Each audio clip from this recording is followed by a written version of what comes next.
मैं बिल्कुल नहीं चाहूँगा कि कोई किसी भी एंगल से हर्ट हो, तो मैं तहे दिल से आप लोगों से माफ़ी मांगना चाहूँगा कि सॉरी आपको जिसको भी हर्ट हुआ है। बिग बॉस 17 विनर और stand up comedian Munawar Farooqui इस वक्त अपनी दूसरी शादी को लेकर चर्चा का टॉपिक बने हुए हैं। उनकी लाइफ के मसले अभी खत्म ही नहीं हुए थे कि एक और मुसीबत आ गई। उन्होंने एक शो के दौरान महाराष्ट्र के कोकड़ी लोगों के लिए गलत लैंग्वेज का यूज़ किया था, जिस पर कंट्रोवर्सी काफ़ी बढ़ गई। अब जब मुन्नावर ने पंगा ले ही लिया है गलत जगह, तो माफ़ी तो मांगनी ही पड़ेगी। और उन्होंने हाथ जोड़कर माफ़ी मांगी भी है या नहीं, चलिए हम आपको बताते हैं। हेलो एवरीवन, मैं निकिता और आप देख रहे हैं आपकी खबर। मुन्नावर फारूकी के साथ ऐसा पहली बार नहीं हुआ जो ऐसी कंट्रोवर्सी में फंसे हैं। वो पहले भी ऐसी कंट्रोवर्सी को लेकर फंस चुके हैं। साल 2021 में मुन्नावर पर धार्मिक भावनाओं को भड़काने का आरोप लगाया था।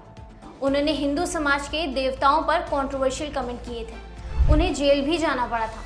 अब उन पर महाराष्ट्र के कोकड़ी समुदाय को ठेस पहुंचाया है। उन पर आरोप लगा है कि मुन्नावर ने उनके अपशब्द कहे हैं, जिसकी वजह से कोकड़ी समुदाय मुन्नावर का काउंटर कर रही है। मुन्नावर को वार्निंग भी मिली है कि वो अपने कहे हुए अपशब्द पर माफ़ी मांगे जल्द से जल्द, वरना उन पे रौंद दिया जाएगा। पूरी कंट्रोवर्सी होने के बाद आखिरकार मुन्नावर ने माफ़ी मांग ही ली। आपने ये तो जान लिया कि मुन्नावर ने माफ़ी मांगी या नहीं। अब ये भी जान लीजिए कि मुन्नावर ने ऐसा क्या कहा था जिससे उनको माफ़ी मांगनी पड़ी। दरअसल मुन्नावर ने पिछले हफ्ते ही एक शो किया था, जिसमें उनको कोकड़ी समुदाय के बारे में बोला था कि ये कोकड़ी लोग डैश डैश बनाते हैं। और फिर क्या था, कंट्रोवर्सी तो बनती ही थी और समुदाय का गुस्सा फूट फूट कर निकला।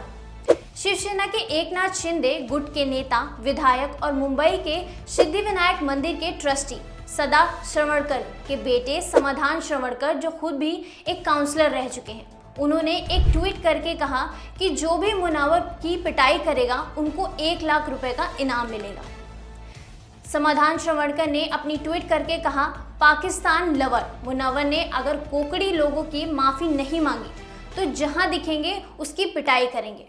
जो इसको पीटेगा उसको 1 लाख रुपए का इनाम देंगे। वहीं दूसरी तरफ बीजेपी के नेता नितेश राणे भी काफ़ी गुस्सा हो गए। उन्होंने मुन्नावर पर भड़कते हुए कहा, तुम जैसे हरे सांप को पाकिस्तान भेजने में वक्त नहीं लगेगा। ये कोकड़ के लोगों के लिए अपशब्द कह रहा है। अगर माफ़ी नहीं मांगी तो पाकिस्तान भेजने में टाइम नहीं लगेगा। इस पूरी कंट्रोवर्सी के बाद मुन्नावर ने एक वीडियो शेयर करके अपने शब्दों के लिए माफ़ी मांगी। मुन्नावर ने कहा, कुछ वक्त पहले एक शो हुआ था जिसमें क्राउड वर्क हुआ था, ऑडियंस के इंटरेक्शन हो रहा था।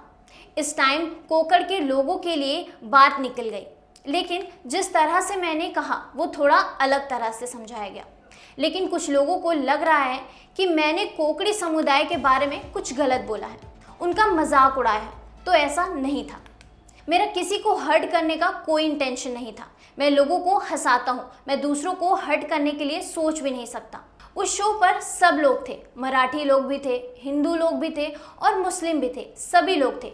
चलता है। मैं आप सभी से माफ़ी मांगता हूँ। जय हिंद, जय महाराष्ट्र।